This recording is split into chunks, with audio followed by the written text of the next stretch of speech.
At my mother's funeral, my brother leaned close and whispered, "Don't bother staying for the will reading, you were never in it." A few relatives chuckled quietly behind him. I stared at him, stunned. Then the family lawyer suddenly said, "Actually, there's a second file we haven't opened yet. My name is David Mitchell. I'm 36 years old. I teach high school history in a small town where everybody knows everybody, and nobody gets too surprised when the quiet kid grows up to be the quiet adult. I drive a used sedan. I grade papers on Sunday evenings. I eat dinner alone most nights, and I'm at peace with that. I grew up in a family where the lines were drawn early. Ryan was the one who got praised at dinner. Ryan was the one whose name came up when our mother spoke to her friends. Ryan worked in real estate alongside her, learning the business, building the connections, positioning himself as the natural heir to everything she had built. And I was the other one, the quiet one. The one who chose books over balance sheets and a classroom over a corner office. Our mother had layers to her. There were moments, private ones, where she looked at me with something warm and genuine that I knew was real. But under Ryan's influence, that warmth got buried under a steady stream of comparison. Ryan bought a new car. Ryan closed a big deal. Ryan was thinking long-term, and David was still teaching. Ryan treated the estate like a birthright long before our mother was gone.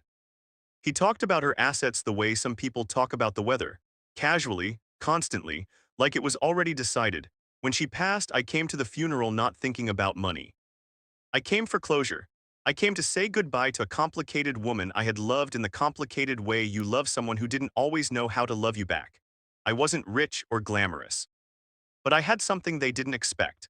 If you grew up feeling invisible in your own family, you already understand the particular weight of sitting in a room full of relatives who look through you. You understand what it's like to watch someone else receive the credit for a history you all shared. You understand the smile you learn to keep on your face when someone says something that should hurt, and you decide quietly not to let it. If that sounds familiar, subscribe to this channel. Share your experience in the comments. Have you ever been told you weren't good enough only to prove people wrong later? I want to hear about it. Click hype and stick with me because this story gets a lot stranger. The church hall after the service smelled like folding tables, and the particular kind of coffee that gets made in large metal urns for crowds who aren't really thinking about the coffee.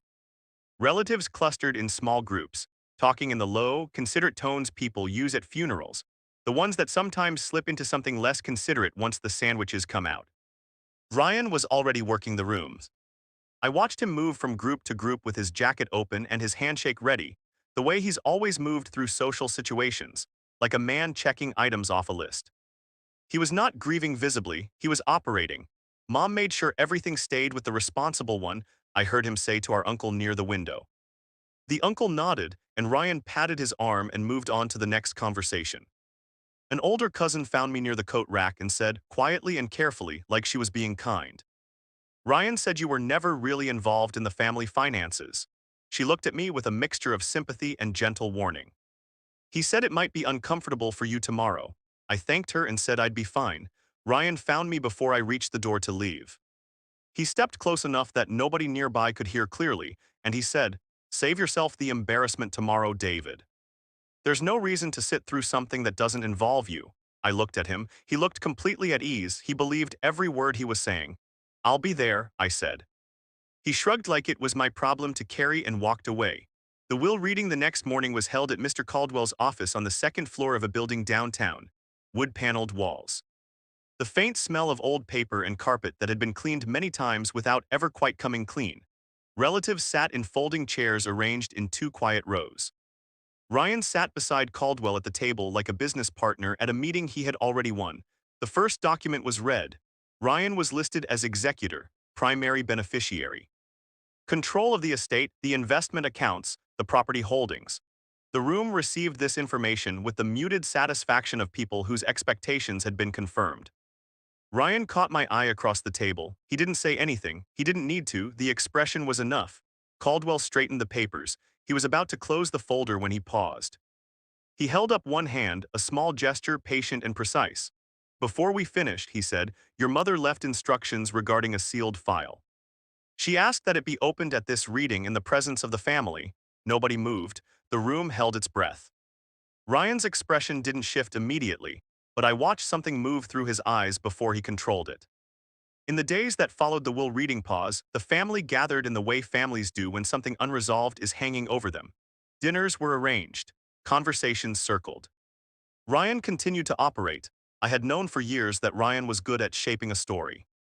He had been building the narrative about me steadily, slowly, the way you don't notice a wall going up until it's already between you and something you used to have access to.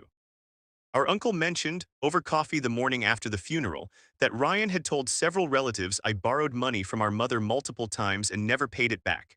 Not true. Not even close to true, but said enough times in the right rooms to people who wanted a simple explanation for why David wasn't involved. I didn't argue, I just noted it. Ryan announced at a family gathering that evening that the house would be going on the market as soon as the estate was formally settled. He said it the same way he said everything, as a statement of fact from someone who had already decided. I said I had concerns. That there were things in the house that mattered, and that a decision that significant should wait for the process to complete. Ryan looked at me across the table in the way that men look at something inconvenient. You didn't contribute to this family financially, he said. You don't get a vote. A few relatives looked at their plates. One of my cousins made a soft, uncomfortable sound. Nobody disagreed out loud. Later that evening at dinner, with the table still full and the wine poured and the conversation looser, Ryan turned to me with a smile built for an audience and said, "You teach high school history." That's cute. A couple of people laughed, the awkward kind of laugh that people produce when they're not sure what else to do. I smiled. I said nothing, I was thinking. Ryan was operating from the assumption that he had already won. That confidence was making him careless. And careless people make mistakes in front of witnesses. Here is what Ryan never knew. Or more precisely, here is what he knew and chose to dismiss, because he assumed I was too passive to use it. Years before our mother passed away, during a period when Ryan was expanding his real estate portfolio, and their working relationship was growing more complicated. She called me one evening and asked if I could come over. When I arrived, she had folders spread across the kitchen table, and she looked tired in a way that went deeper than the hour. She told me she had been noticing irregularities. Accounts that should have had more in them, transfers she hadn't authorized, property sales where the numbers she received didn't match the numbers she later found in other documents. She wasn't sure what any of it meant legally, but she knew something was wrong. She asked me to help her organize the files digitally. I spent 3 weekends building her a filing system and scanning documents. While I did that, I read what I was scanning. The pattern became visible the more of it I saw. Money moved from shared accounts into private investment structures under Ryan's name. Sale proceeds listed at one figure in family communications and at a different figure in external filings. It was careful enough to be deniable but consistent enough to be a pattern. Our mother asked me to keep copies. I did. I kept them on an encrypted drive that lived in a box on the shelf above my desk at home, behind a row of books nobody ever asked about. She never confronted Ryan directly. She believed or wanted to believe that she could resolve it quietly, on her own terms, in her own time. But a few weeks before she passed, she sat with me in the living room while Ryan was out, and she said, "If anything happens, make sure the truth survives." I told her I already had.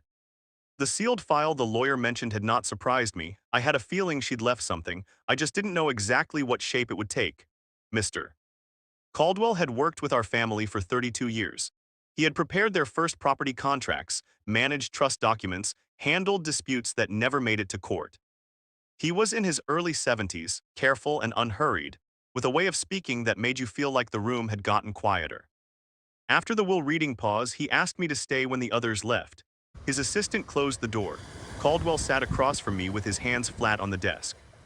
He said that in the months before her death, our mother had come to see him 3 times privately, without Ryan's knowledge. She had shared concerns about the handling of family finances and asked Caldwell to prepare legal protections in case she was no longer able to enforce them herself.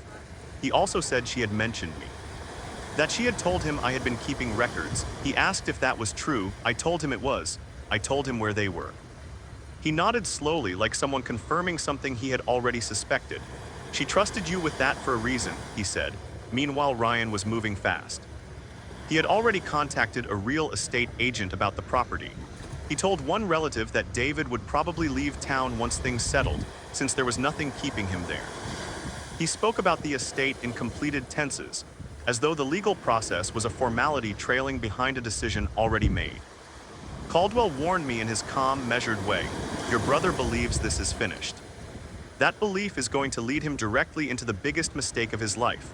We had one final estate meeting scheduled. I went home that night and pulled the encrypted drive off the shelf. The day of the final meeting, the office felt different from the first reading. The same wood-paneled walls, the same carpet, but the room was fuller this time and the energy was tighter. Ryan arrived talking about square footage and market timing. He had printouts. He had a pen in his hand before he sat down. Caldwell waited for everyone to settle, then he opened the sealed file. Inside were four things: signed statements from our mother, witnessed and dated, a set of financial records annotated in her handwriting, documents I recognized from the scanning sessions years ago, now formally notarized, and an audio recording made on her phone 3 months before she died, played through a small speaker Caldwell set on the table. Her voice filled the room. She spoke slowly and clearly, the way she spoke when she wanted to be understood without interruption. She described what she had found. She named the accounts. She named the transactions. She said Ryan had diverted a significant portion of family investment proceeds into private structures she had never agreed to. She said she was making this recording because she wanted the truth to exist somewhere he couldn't reach. The recording ended. Caldwell opened a second document. A will amendment properly executed and witnessed, prepared after her final private visit to his office. It stated that in light of identified financial misconduct, Ryan's appointment as executor was revoked. A formal financial investigation of the estate accounts was required before any assets could be transferred. And the role of executor was reassigned to David Mitchell because he had preserved the evidence that made the truth possible. Ryan stood up. His chair scraped back hard against the floor. "This is fabricated," he said. His voice had lost its ease. "He did this. He manipulated her." Caldwell didn't raise his voice. "The evidence came from your mother," he said. "And from your own records." I placed the encrypted drive on the table without saying anything. The documents it contained matched everything in the sealed file and went further. The room went quiet in the way that rooms go quiet when something final has just been said. Ryan looked around for support and found none. The relatives who had nodded along with him for years were looking at the table, or at the window, or at anywhere that wasn't him. The estate investigation opened within the week. Ryan's management of the family accounts was placed under formal review, and the legal implications were serious enough that his real estate operations were suspended pending findings. The confidence he had worn for years like a second skin began to peel back, and what was underneath it was something smaller and more frightened than the version he had always presented. Some relatives called me, quietly, separately, in the careful way people reach out when they've been wrong and know it. Our cousin who had warned me at the funeral called and said simply, "I should have asked you directly, I'm sorry." I accepted the apology without making more of it than it needed to be. The family home was not sold. I made sure of that first. I had the sentimental things properly documented and preserved, the photographs, the furniture that meant something. The small objects that held memories Ryan had never cared about because they had no resale value. I carried out every instruction our mother left, carefully and completely, the way she had trusted me to. Ryan moved through the following months in a contracted version of his former life. The relationships he had built on borrowed authority collapsed once the authority was gone. The family gathered differently without him at the center of it.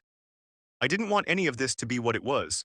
I want to be honest about that. I never wanted revenge. I wanted my mother to still be alive. I wanted the version of our family where none of this was true. But that wasn't the version we had. What I got instead was the truth and the dignity of having protected it when it needed protecting. Being underestimated, I learned, is only a disadvantage if you believe the person underestimating you. My brother thought silence meant weakness. But sometimes silence is just patience waiting for the right moment. If someone in your family has ever manipulated trust, taken what wasn't theirs, or tried to rewrite a shared history in their own favor, I want to hear about it.